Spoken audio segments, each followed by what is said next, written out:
butterflies were found murdered earlier today at a house in Edgware. Both have been brutally battered to death and dumped in an ashtray. The police are now looking for a rolled-up newspaper. 36 bluebottles were killed on an Ipswich pavement this morning when an elderly woman stepped in a pile of dog dirt. Another 18 bluebottles escaped by leaping onto a passing fishmonger.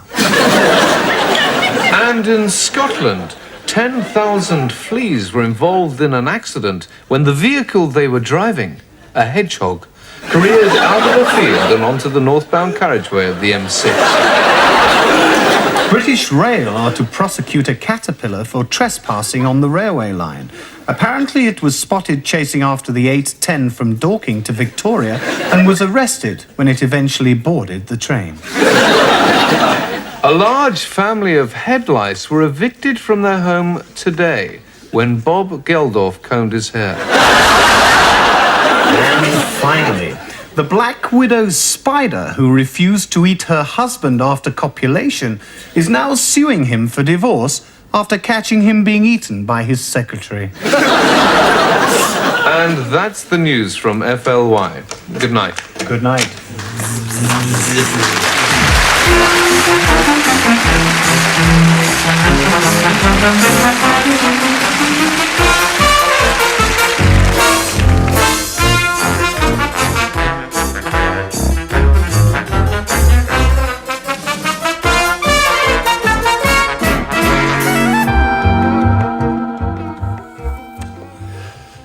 Day follows night, night follows day.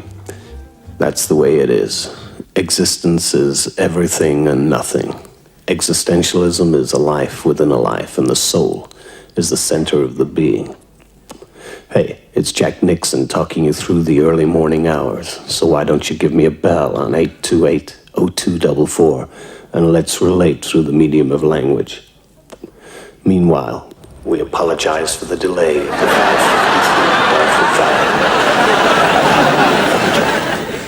You know, it's 20 years since Woodstock.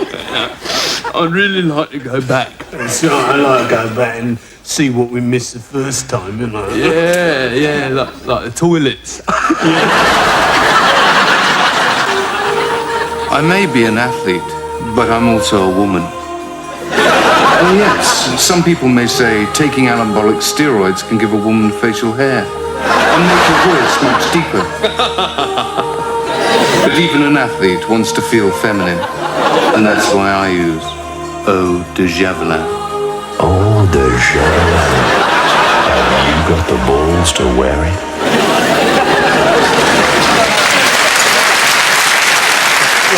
I know what you're thinking. You're thinking, where's Gareth? Well, as a matter of fact, Gareth is in fact standing beside me because tonight Gareth is invisible. No. I know what you're thinking. You're thinking cobblers. But no, it is true. You are in fact invisible, aren't you, Gareth? That's right, Norman, I'm invisible. Well, there you are then. Gareth is invisible. And I know what you're all thinking. You're thinking, is he wearing any clothes? Well, Gareth, are you wearing any clothes at all? Oh, come on, Norman, what do you think?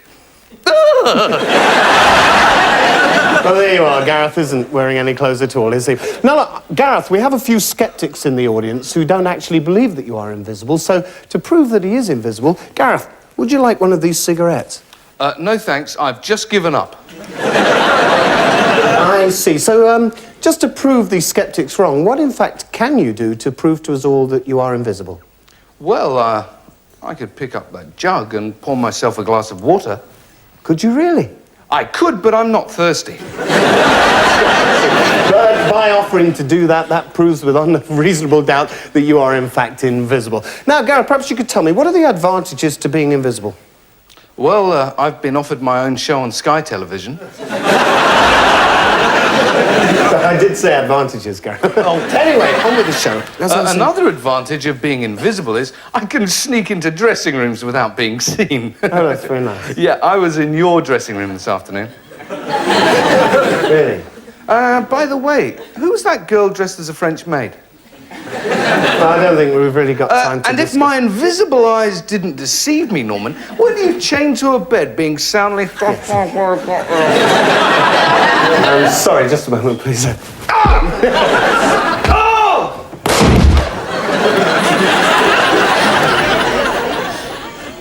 Me and Ron like to support comic relief. So I killed Jimmy Cricket. And that's a relief.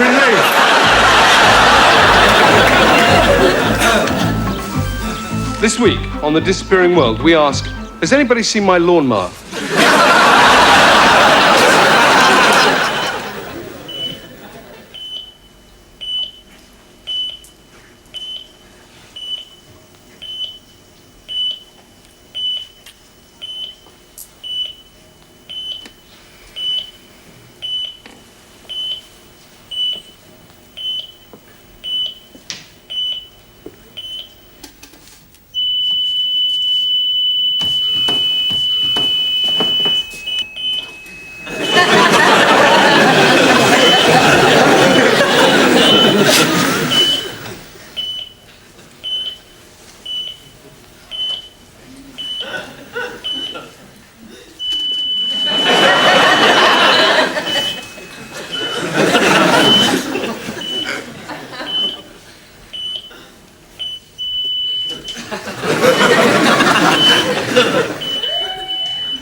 Whoops! Down in the graveyard, something stirred. No need for alarm here. It's the crack of dawn which signals, wakey, wakey, for the maggot-ridden occupant of this Des Res in Highgate. Early to dead, early to rise seems to be the motto round here. This rigor mortis will be the death of me, says our risen rotting zombie. Look out, sir. Oh, I'm frightfully sorry, old chap. That's quite all right, old chap. No harm done. After you. No, after you. But when it comes to having good manners, in fact, you could say they're well schooled in politeness, you can't top the English dead. And who said the English dead are aloof and reserved? Excuse me, madam. Jolly decent weather for the time of year, wouldn't you say? But the forecast says we're in for a spot of rain, old boy. Yes, there's nothing detached about these commuting cadavers. Apart from the odd limb here and there. Well, here's one of our cankerous cavaliers obviously doing his good deed for the day. Oh dear, he's soon given her the elbow. Yes, they may be mildewed, but there's nothing mouldy about their manners. No, sir. Allow me to give you a hand, madam. Oh, whoops. Don't worry, lady. You can keep it. Time now to pause for a spot of weirdo window shopping. But come on, chaps. Why the look of anguished suffering?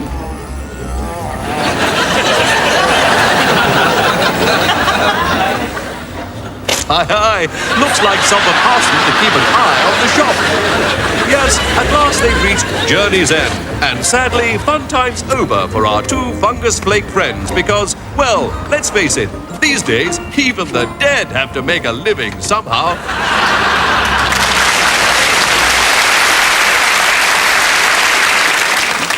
Hello, Billy. Hello, Johnny. Hello, everyone. Today, we're going to play a guessing game. I'm going to pretend to be something, and you and Johnny have got to guess what I am. Okay? Okay. I know. You're a loony. No! I'm an octopus smoking a cigarette. It's my turn to play the guessing game now. See if you and Billy can guess what I am.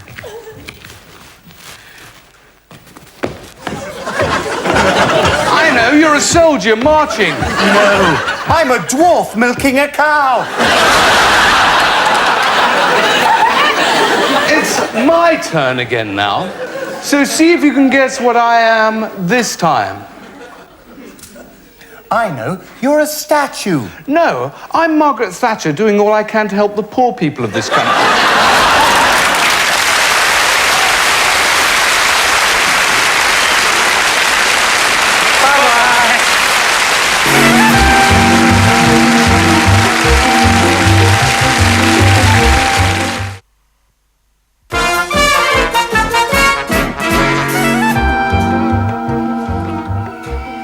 Young people today, they don't know they're born. They don't know they're born. You have to point it out to them. You have to tap them on the shoulder and say, do you know you're born? Young people today don't know they're alive. Does that mean they think they're dead then? Eh? Huh? No. Oh, that's typical of young people today. They got an answer for everything. We never had an answer for nothing in our day, no. We were seen but not heard. Which made it difficult to start off a conversation. Seen but not heard.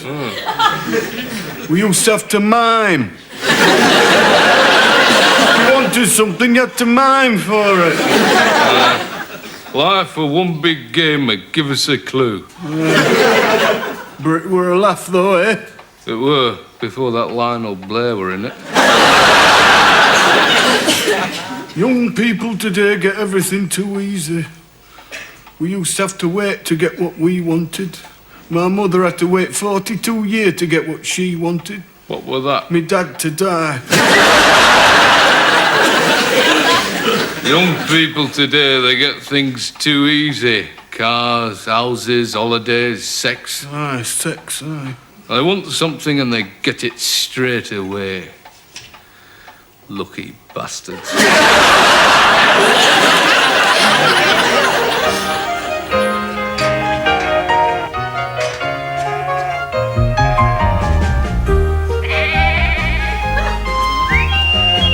Away! Away! Away! Come back! Come back! Stay! Stay! Come back! Come back! Come here! Come here! Come here! Come here! Good boy.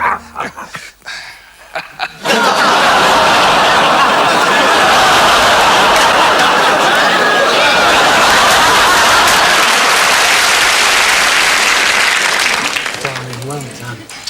Where is he then? Hello, baby. How are you? Oh, he's so beautiful. Here's a racket. Daddy's bought you your first toy. These lovely ears. They're so perfect. Mr. Quigley, can I just have a word, please? Excuse me. Doctor, thank you very much from both my wife and myself. It's terrific, honestly. I'm a father at last. I can't believe it. Yes, Mr. Quigley, I'm afraid I've got some bad news for you. Bad news? It's not my wife. It's not Brenda, is it? No. Your wife is fine. I'm afraid it's the baby. The baby? What's wrong with the baby? Well, Mr. Quigley, I don't know how to break this to you, but I'm afraid your son is going to grow up to be a midget.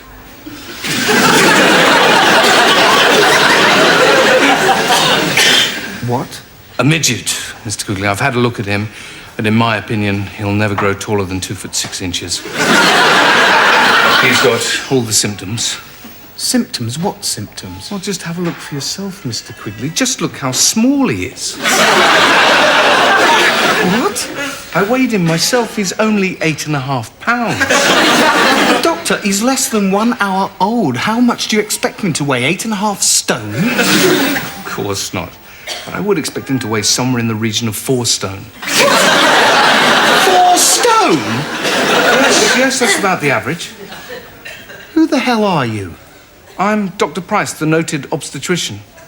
Noted for what? For my work amongst the white rhinos in Kenya.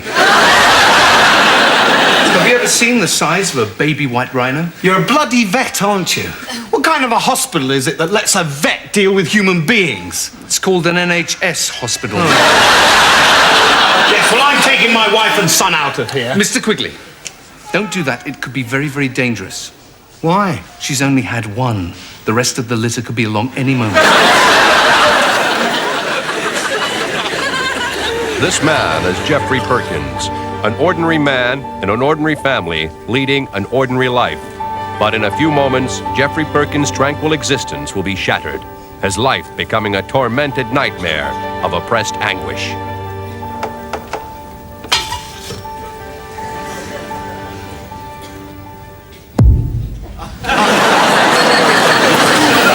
People think that me and Ron get paid a lot of money, but what we get paid is poultry. Yeah.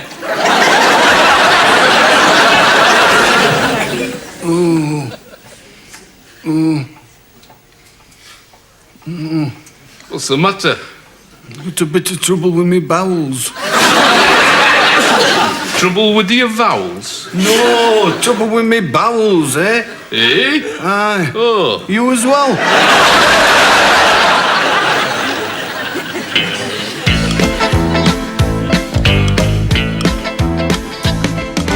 In the year of 1945, we moved to Tallahassee. Mama, 22 brothers and sisters, but Pa we never did see. When I was 18, my mama told me what had happened to Dad. It was news that made my blood run cold, and it made me feel so sad. You know, she turned to me and said, son, your daddy was a Nazi transvestite, a goose-stepping man of the night. High-heel jackboots, a pair of pink pants, his leather trench coat, oh so tight. Black suspenders and a pair of seam nylons, legs like living Marlene. Once he tried on a pair of mama's sneakers, he was never quite the same again. It was tough cause he never came home, left Ma and his kids all alone. People in the street would say, ain't it a pity there's a boy whose daddy's got silicone titties? 20 years on, I drive a 30-ton rig and I'm trucking on down the road. See a foxy hitchhiker, I know that I like her and I'm thinking, well, I'll be blowed. As she climbs in the cab, she says, Son, I'm your dad. and I shiver from my head to my toes. He says, Forgive me, boy, I couldn't help but enjoy wearing tight-fitting women's clothes. you know, I kind of respect him for that. Now I'm proud to be the son of a Nazi transvestite, the goose-stepping man of the night. The only Gestapo wore a kimono and a pair of crutchless tights. He liked lycra, was leered by lyrics, he found it hard to explain. But once he tried on a pair of mama's knickers, he was never quite the same again.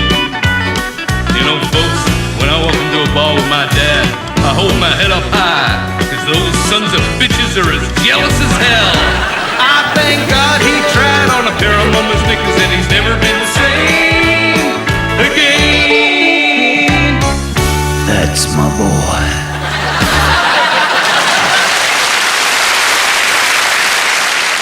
I'm sorry, Gareth, I don't like it. Look, it says Gareth, Gareth, Gareth, Gareth all the way down. We're called Hale and Pace. All I see are lines for Hale. Yeah, but Norm, you've got a line there. Well, look, why don't you just try and rehearse it? You feel a lot better. No. Go try it. No. Try it. No, that is my line. No. Yeah, but you get a mention a bit later on. Look, just say. Yeah, that's a stage instruction. That's not dialogue. It says Norman remains speechless. Yeah, but Norm, this whole sketch is about you. Just look at this title here. Norman has a persecution complex. Oh, yeah, thanks. It's all insults. Look, it says Norman has piles. Norman wears suspenders. Norman is a rodent's penis. Half of these things aren't even true. Yeah, well, it's art imitating life, isn't it? Oh, don't be silly. But Norman, You really have got a persecution complex, haven't you? I haven't. You have. You're paranoid. I'm not paranoid. Persecution complex. Take the mickey if you like, Gareth, but I'm not going to do the sketch, that's it. We're doing the sketch. We're not doing the sketch. We're doing the sketch. We've got to do the sketch. We are not doing the sketch. What gives you the right to decide? I wrote it.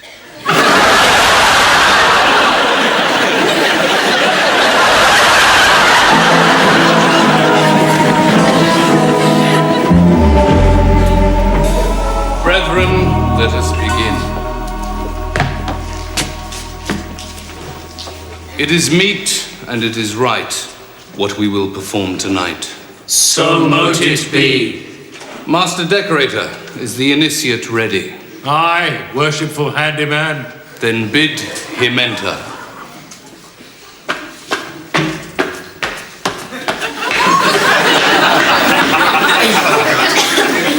In this goodly company, show to me thy good right knee. So mote it be. This is my knee, I show to thee. Now to pass the other test, show to me thy good left breast. So mote it be. This is my breast, of the two 'tis the best. Brother plasterer.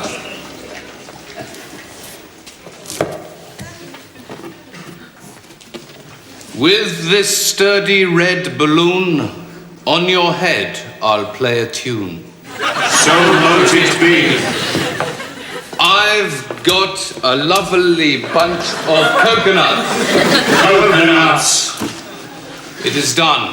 And now the sacred rite. Turn around, touch the ground. Then you pull your Y fronts down.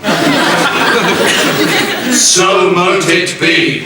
Hang on a minute. Turn around, touch the ground. Then you pull your Y fronts down. So mote it be. Look, I don't mind the balloon and the knee stuff, but taking the Y-fronts down's a bit silly. He thinks dropping Y front silly. He must have a little willy.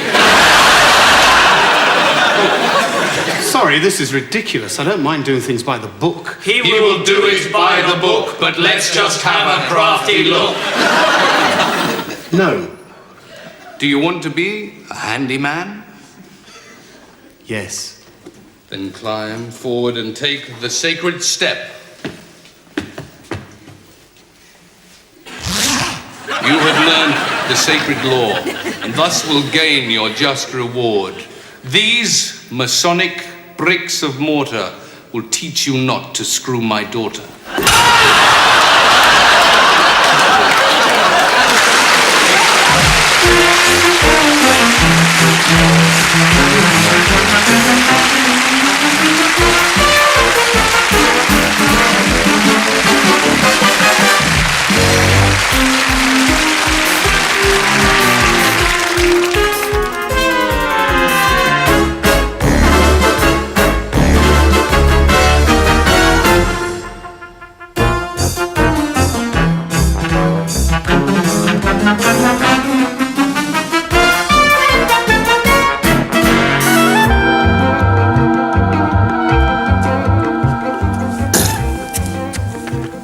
I go to Spain every year.